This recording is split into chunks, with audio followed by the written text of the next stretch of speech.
Come.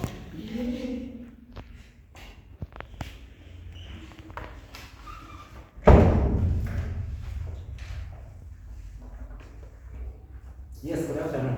Good afternoon. How do you do? We are fine. Okay, so welcome to this class, today's class. And before we continue, I'd like to know if we have someone who is absent today.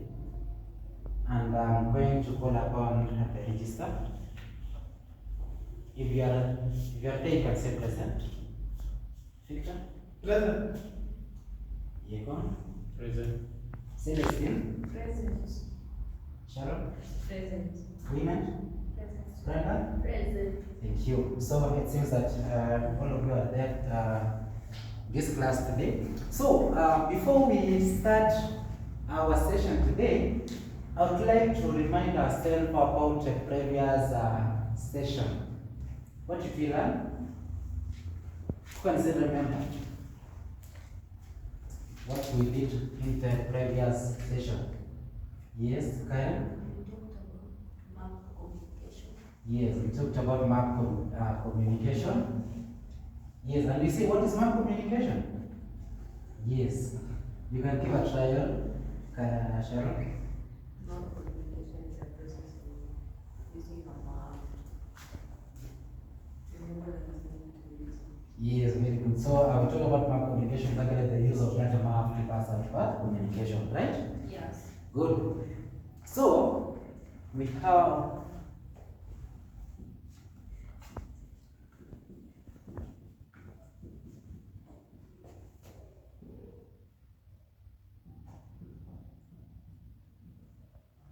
this is our unit of competency, is what we call what? Apply principles of cartography. Then we have our session title.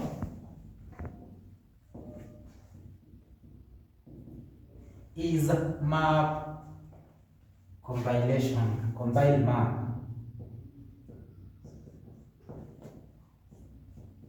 And under this compiled map, we have what we call map generalizations. Are we together? Yes. Yes. So we are going to tackle what we call what?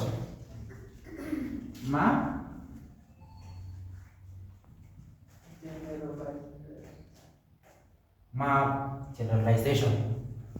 Good. So I by the end of this session, this is what you need to obtain. One, define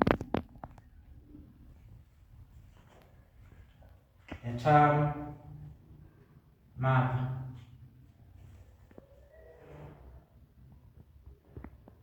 Generalization. Two, factors to consider, factors affecting map generalization.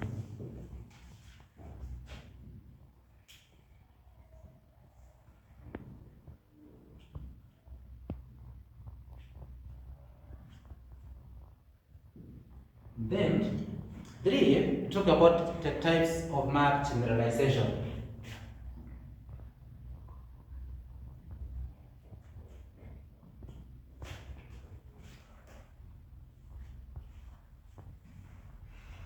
Good. So, this is what we need to attain at the end of this session. We need to define, by the end of this one, you should be able to define the term map generalization. And then you need to know what factors affecting what? Map generalization. And then the last one is what? Types of map generalization. Good. So I'll start by asking, if you've ever come across the term map compilation, map generalization, sorry, you can give us, what do you understand by the term map generalization? Yes? Who can give an answer?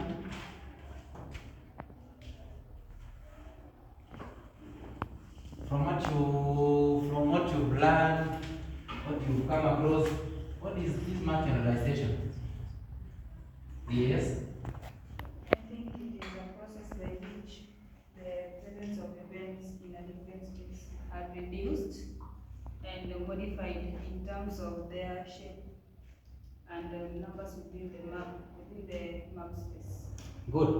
So, when you talk about map generalization, It's actually representing those events in a map, and you are not representing them the way it is. You can do what do what? You can reduce the size, the shape, and what? And the numbers. So in that definition, we are going to get the three things. We are going to get what? The size. We are going to get what? Shape. And then number 3 is what? The number. Are we together? So, in simple terms, this is what we mean.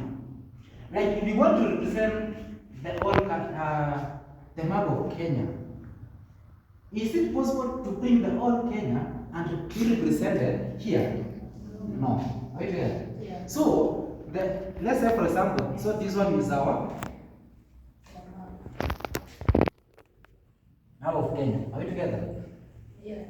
So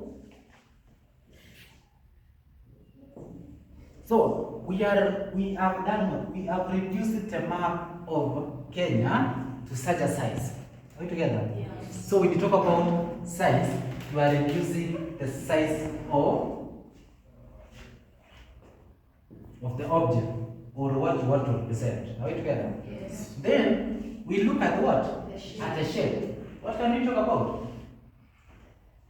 If we had a larger something like this one to represent, you can use what? A smaller shape of similar shape, but are we together? Yes. So that is it. Another one is what? A number. Like for example, you can talk about the population in Kenya is around how many million? 31, for example. But we can't draw each and every one here to be what? 31 million. What we do, we can get what? We can say this is for population. So even at a look, you can see that this map shows the population of a certain area, but it doesn't give the whole population. It is being represented by a viewer number. Are we together? Yes. Yes. So that is what we call, that is the simple definition of map generalization. These are actually the terms that you need to include in your statement. That what? You need to talk about the size, the shape, and what? And the number. Are we together? So we are done with this one. We go to the second one. Factors affecting the map generalization. What are some of the factors that will affect the map generalization? Yes, we have Victor. I think scale. So, factors affecting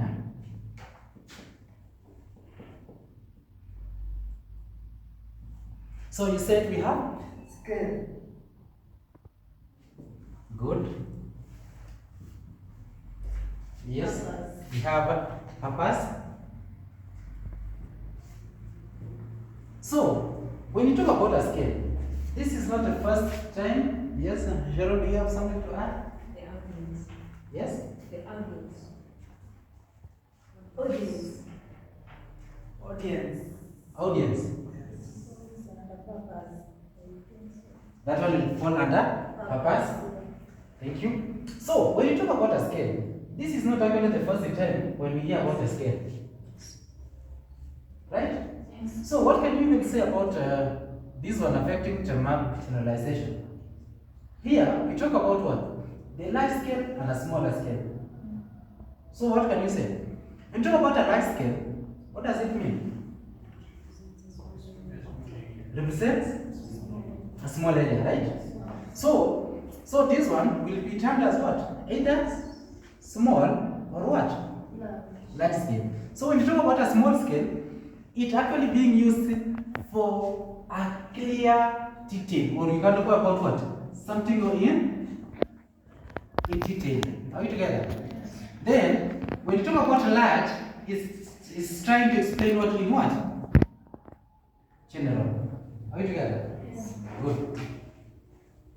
So, what about now the purpose? When you talk about the purpose, what comes in your mind?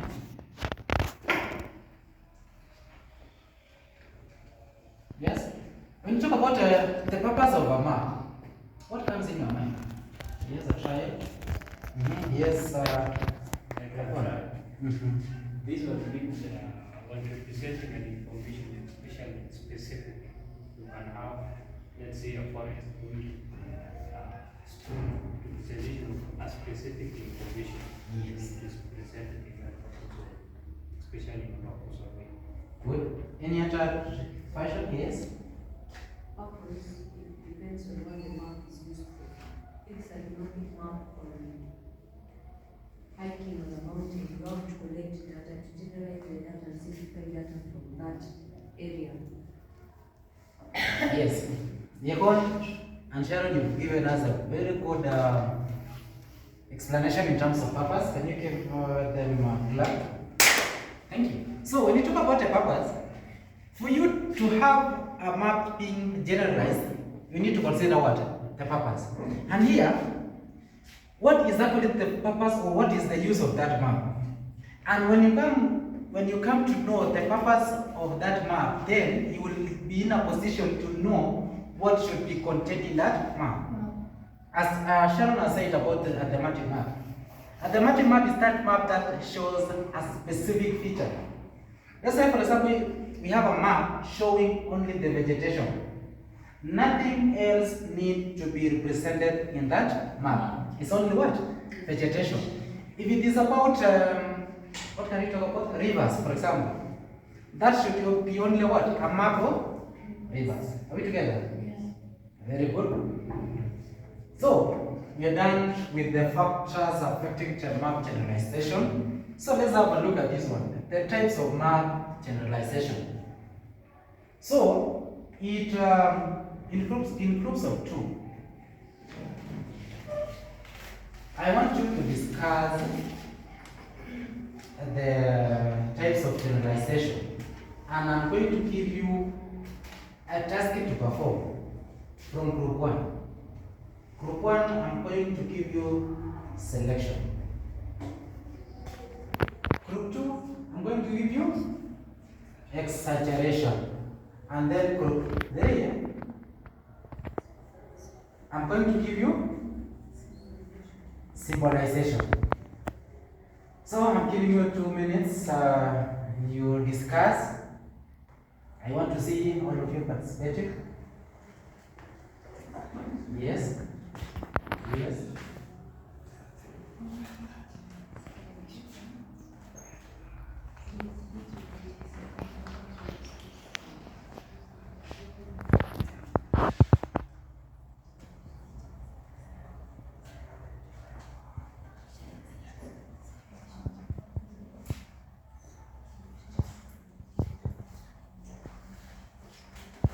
Yes, yes.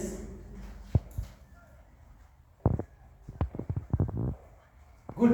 I'm going to start from group 1. Can you come and tell us, present us your findings? What have you learned about what the task I gave you?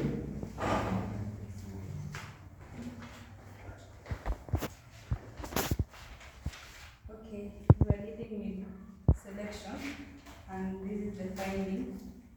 We saw that the purpose of the map is determining factor for the selection. So when you want to select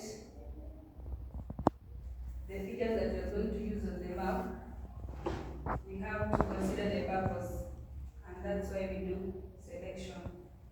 And in this case, on a small scale road map, all the major roads will be shown, but many minor roads will have to be omitted. So that's what we are going to do under selection. We only select the features that are important for the purpose of the map. Thank you. Thank you. A clap. Group 2. Okay, that's, you are dealing with exaggeration.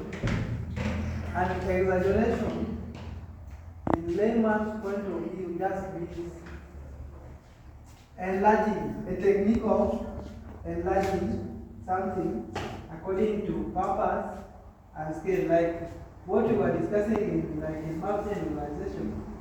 Exaggeration is enlarging, a technique of enlarging according to purpose and scale. Okay? Are we together? Yes. Thank you. Directive Mapla. Yes, group 3. Group 3. This is our findings. And we are dealing with synchronization. This one is the use of graphic symbols. This one can be used to represent various features on the Earth's surface. This illustration of the map is only representation of the graphic features of the map. Thank you. Thank you so much. Can you clap for it? So, what highlight your findings is very good. So, when you talk about these the types of map generalization, it's all what you said. Unless we can add some, but it is what you just said. Is that okay? Good. Do we have anyone with a question or clarification of, on what we just discussed? Yes. I have a question, sir. Yes. Is combination also a type of map generalization? Because sometimes some things are very small, but you can combine them so that you have one feature. Is that also a type? Thank you so much for your question. He is asking about if combination is part of the types of generalization, and my answer is yes, because we have some other features with the same types of the same characteristics. So those features can be grouped as one, and it forms what we call combination. Yes, Sharon, our last question. It's not a question, it's the audience part is part of the factors affecting the map generalization. Because when you deal with the audience, if you want to make a map of an institution or a direction on a map, so you have to consider the audience. So in short, we're talking about the audience being the targeted group, right? That's a factor to consider. You have to consider the users of that map. Oh, map user. Thank you so much for reminding us. That's why we are here. We learn, and with the presence of our school Wi-Fi, that is where we can get more information. Thank you so much. Okay, so we have reached the end of our session, but before we close,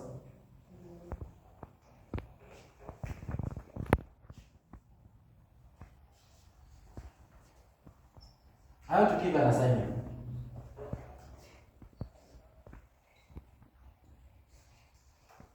So this assignment explain 5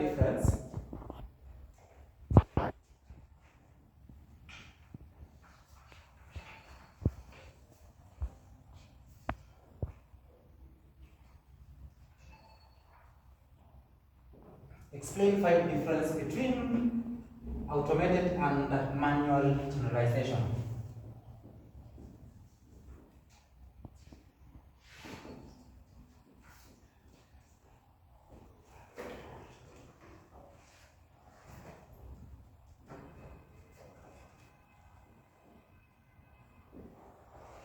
The same assignment to be submitted in our next session through your class representative. So, let's stand up and remind ourselves what we just learned. And this is what we are going to use.